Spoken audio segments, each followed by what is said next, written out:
फिर मैंने टीवी देखा, फिर बहुत मजा आया। फिर मैंने दूसरा गिलास पिया। मैं फिर वॉशरूम गई। वॉशरूम से आने के बाद मैंने दोस्तों के साथ टीवी देखा। फिर मैं घर को बाहर से देख रहा था। फिर घर के बाद अगली सुबह मैं सुबह उठा। सुबह उठने के बाद मैं जा रहा था जॉब पर। जॉब पर जाने के लिए बहुत मजा आया, काम किया बहुत सारा। और फिर हमें दुबई की फ्लाइट के लिए बैठ गया। वेट कर रहा था एयरपोर्ट में। फिर जहाज उड़ गया। फिर जहाज उड़ने के बाद व्हाट्सएप में मैंने फिर देखा, फिर जेली खाई मैंने एरोप्लेन में।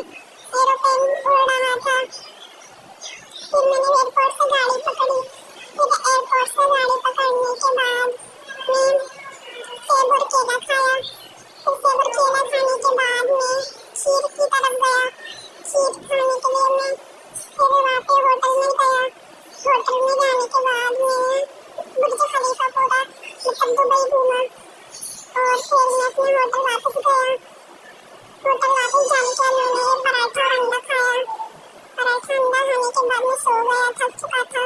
फिर अगली सुबह उठने के बाद मैं शॉपिंग करने गया अपने लिए शूज़ लेने और शर्टें लेने। फिर मैं गाड़ी में बैठा। फिर मैंने चिकन खाई। चिकन बहुत अच्छी थी। चिकन खाने में मज़ा आया। फिर चिकन खाने के बाद मैं मोबाइल में गेम खेल रहा था। गेम खेलने के बाद मैंने वापस अंडा पराठा खाया। और फिर मैं बुर्ज खलीफा के पार्क में गया, मतलब दुबई के पार्क में गया। दुबई में पार्क जाने के बाद झूले में झूला, बहुत मज़ा आया। फिर आइसक्रीम वाला था, आइसक्रीम ली और फिर मैं झूले में बैठा। फिर मैं झूले में बैठने के बाद बहुत थक चुका था।